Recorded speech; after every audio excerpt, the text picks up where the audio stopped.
মাস জেলে থাকার পর এই কয়েকদিন আগে তাকে ছেড়ে দিয়েছিল। জানি না কি হয়েছে, আবার তাকে গ্রেফতার করেছে। এমন সময়ে তোমার উচিত তোমার ছেলের সুরক্ষার দিকে মনোযোগ দেয়া। আগামীকাল রেস্টুরেন্টে দুজনে বসে একসঙ্গে যা ইচ্ছা কথা বলো। এখনই ওর কাছ থেকে একটা কথা জানতে চাই। তার মানে ওর কাছে আমাকে ছোট করলে? বাবা, ছোট করব কেন? আমরা একে অপরের বাগদত্তা। হঠাৎ কি এমন তুমি হলো? ভেতরে না গেলে এই ছেলেটিকে এখানে মেরে একাকার করে ফেলবো। আমি কিন্তু ওকে রক্তাক্ত করে ফেলবো। আপনি এত সহজে আমার বাগদত্তাকে আরেকজন স্ত্রী হিসেবে দিয়ে দেবেন? তোমার এত বড় স্পর্ধা, তোমার জিহ্বা টেনে বের জনাব করে ফেলবো। জামশেদ, আপনি আপনার বন্ধু ছেলেকে মারতে চাইছেন? খোদা এদের মাফ করুন। ফরহাদ, তুমি যাও। ঠিক আছে, যাও। যাচ্ছি শেরজাদ, কিন্তু এটা ভেবো না যে তার কথায় বাধ্য হয়ে চলে যাচ্ছে। বাইরে বেরিয়ে যাও, না হলে আমি তোমাকে এই মুহূর্তে। জামশেদ, এখানেই শেষ। আর কখনো চাই না এই বাড়িতে ওর সম্পর্কে কোনো কথা বলা হোক, একটা শব্দও না। জামশেদ, পারভিন খানম, যদি হাশেমের পুত্র এই বাড়িতে আসে তবে কিন্তু রক্তারক্তি হয়ে যাবে, বুঝেছো? নিজেকে নিয়ন্ত্রণ করো, এত রাতে চিৎকার করা ঠিক নয়। তুমি ভেতরে এসো, দয়া করে ভেতরে এসো। তুমিও মা?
বলো তো।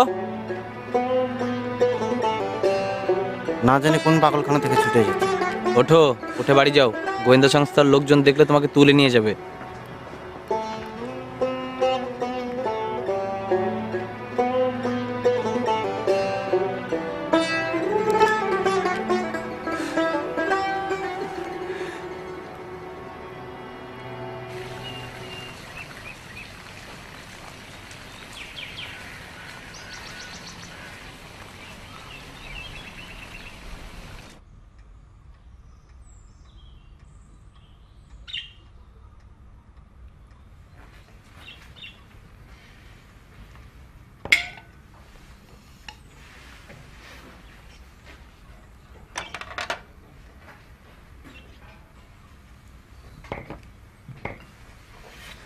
আর কিছু লাগবে?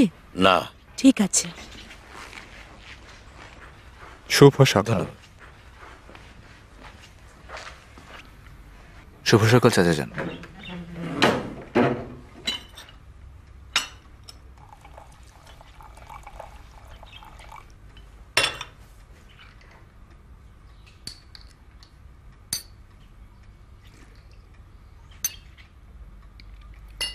শিরিন কোথায়? মন খারাপ করে শুয়ে আছে, জানি না কি হয়েছে। গত রাতে ওকে দেখিনি। গতকাল দুপুর থেকে কি যেন হয়েছে, শুধু মন খারাপ করে বসে থাকে।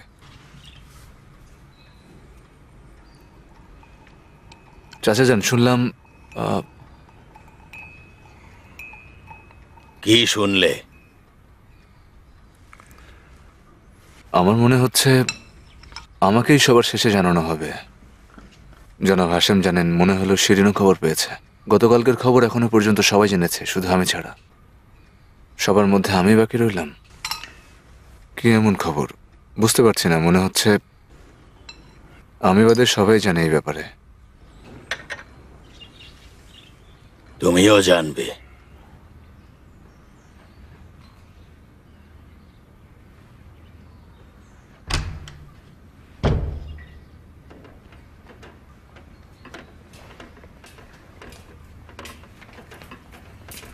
শুভ সকাল। সালাম বাবা। সালাম মা আমার। অসুস্থ নাকি? খাবার টেবিলে আসোনি কেন? শিরিন খানম, আমার জান, জীবনকে একেবারে শেষ পর্যন্ত উপভোগ করা উচিত। জীবন শুধু সম্পর্কের মধ্যেই সীমাবদ্ধ নয়। এই জীবনে কখনো থাকে মিষ্টতা, কখনো থাকে তিক্ততা, আবার কখনো কেউ অসুস্থ থাকলে ওষুধ খেতে হয়। কখনো লবণাক্ত, কখনো বিশ্রী রঙের, খেতে খুবই কষ্ট হয়। তিক্ত বিষয় যদি তুমি খেয়ে হজম করতে পারো তাহলেই খালাস। কোবাদের জন্য দুটি পথ খোলা রয়েছে, হয় সে মারা যাবে, নয়তো এই বাড়িতে সুন্দর এবং সঠিকভাবে বসবাস করবে। আমি নিজে প্রথম পথকেই বেছে নিতে চাই, কিন্তু তুমি সেটা চাইছো না। আর দ্বিতীয়টা,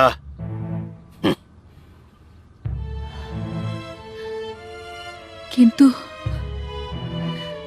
কিন্তু তুমি যদি একজন গ্রামের মেয়েকে নিয়ে আসতে বাবা, তাহলেও কথা থাকতো না।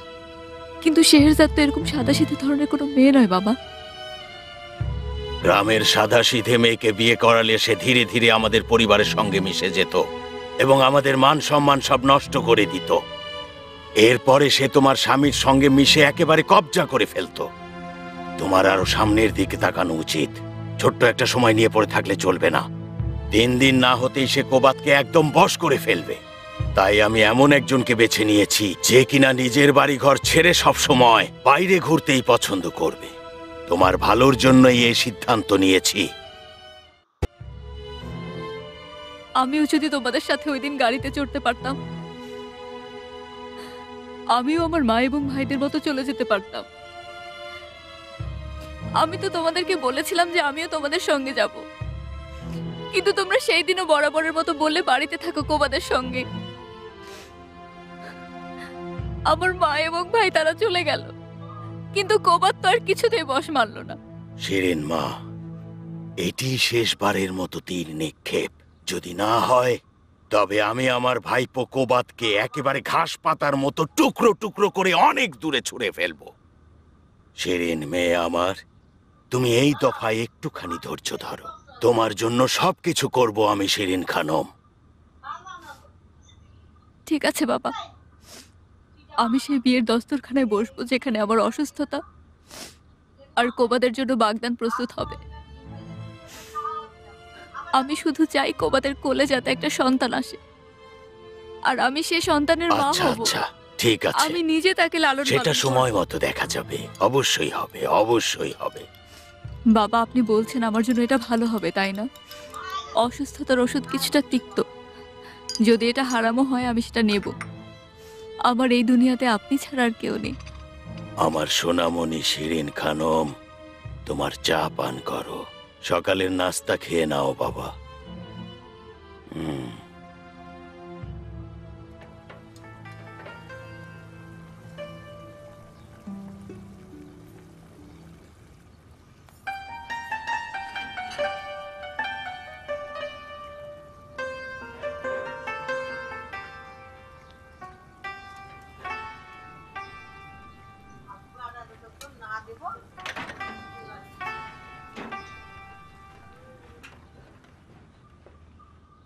ওঠো মা আমার, ওঠো। শেহরজাদ তোমার পছন্দের স্যুপ বানিয়ে এনেছি, ওঠো। সিমিনোকে উঠতে সাহায্য করো। ওঠো, আমি খাবো না, খেতে ইচ্ছে করছে না। এমন করো না, 3 দিন হলো কিছুই খাওনি। তোমার জন্য এই স্যুপের মধ্যে আনারের পানিও দিয়েছি, তুমি তো খুব পছন্দ করো, খাও মা। আমার পেটে বিশাল পাথর চেপে বসেছে। আচ্ছা, আমি তোমার বাবাকে বলবো যাতে ডাক্তার খসরুকে ডেকে নিয়ে আসে, সে তোমার জন্য ওষুধ দরকার দিয়ে নেই, দেবে। আমি ভালো হয়ে যাব, যথেষ্ট হয়েছে। সিমিন, তুমি আমার দিকে তাকিয়ে কি দেখছো? যাও দেখো কে ফোন করলো। শেহরজাদ মা, এমন করে না মা, ওঠো।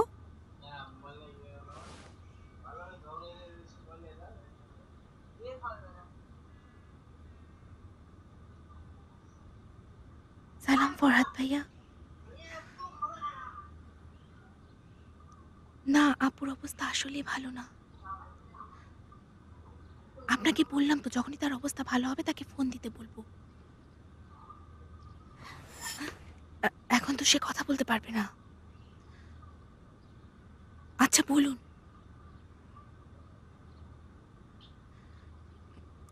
ঠিক আছে, আমি নিশ্চিত করে বলতে পারছি না সে আসতে পারবে কিনা। আচ্ছা, খোদা হাফেজ। সিমিন, জি মা। কে ছিল? সাইদা খানম আপুর অবস্থা জিজ্ঞেস করছিলেন।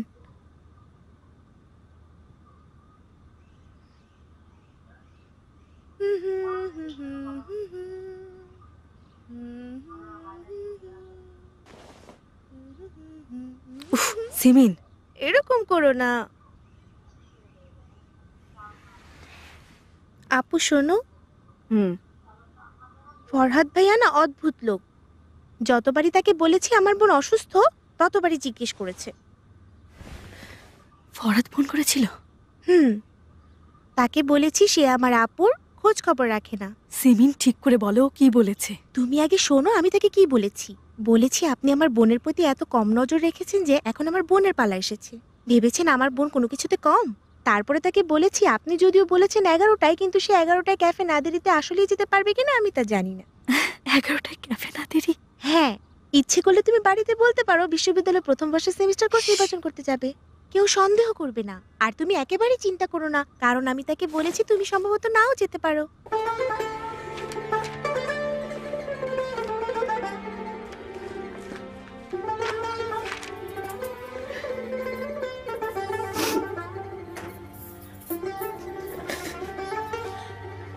কি হয়েছে মা আমার? মা, শালগমের এই স্যুপকে এখন একটু আছে যার মধ্যে আনারের রস দিয়েছিলে? হ্যাঁ আছে লক্ষ্মী মা আমার, তোমার জন্যই তো তৈরি করেছি।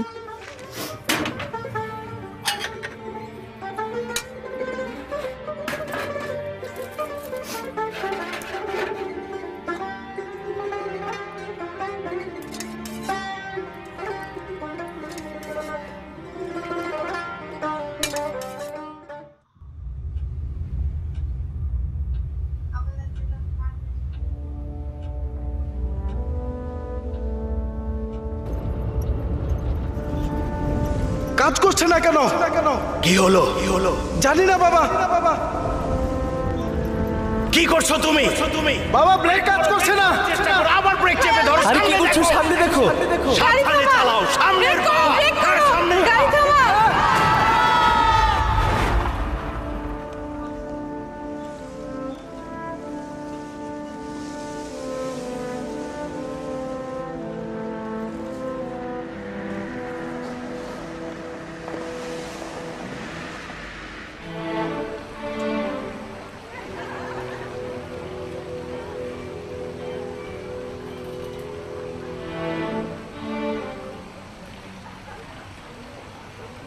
কর্নেল সাহেব কেমন আছেন? হ্যাঁ। আসুন এখানে বসুন। কেমন আছেন বলুন। ভালো আছেন তো? হ্যাঁ ভালো আছি। আসুন আসুন। জি চলুন।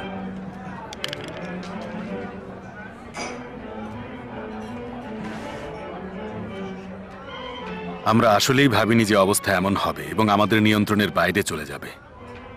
একদল শাহের বন্ধু এবং দেশপ্রেমিক মোসাদ্দেকের বাড়িঘর একদম বিনষ্ট করে দিয়েছে। যারা এইসব করে তাদের পরিণতি ভালো হয় না। একটু বেশি হয়ে গেছে। কেন মানুষের রক্ত নিয়ে হোলি খেলা হলো? কি করব, আসলে বিভিন্ন সময়ে এগুলো ঘটে যায় এবং আমাদের নিয়ন্ত্রণের বাইরে চলে যায়। সেটা আমরা চাইলেও দমন করতে পারি না। ঠিক জানি না। আমরা চেয়েছিলাম এমন কিছু করতে যাতে সবাই একত্রিত হয় এবং যাতে সবাই স্বেচ্ছায় সংসদে অংশ নেয়, কিন্তু জনগণ হঠাৎ করে নিজেরাই ক্ষেপে উঠল। নিজেরাই? আপনার কি জানা আছে যে কত টাকা খরচ হয়েছে আর জনগণ কেন ক্ষেপে উঠেছে? জনাব দিওয়ান সালার, আপনি কিভাবে আমাদেরকে সাহায্য করেছেন মাননীয় প্রধানমন্ত্রী জাহিদি সেই বিষয়ে ভালোভাবে অবগত রয়েছে। ধন্যবাদ জানাবেন। আমরা একে অপরের সহযোগিতায় ভবিষ্যতে কিভাবে পাশে থাকতে পারি সেই বিষয়ে আলোচনা করতেই আসলে আমি এখানে উপস্থিত হয়েছি। ধন্যবাদ। এছাড়া আমাদের বাণিজ্য মন্ত্রী আদেশ দিয়েছেন যে আমরা যেন আপনার আমদানি এবং রপ্তানির বিষয়গুলোকে আরো বেশি প্রাধান্য দিই। দুঃখিত কর্নেল।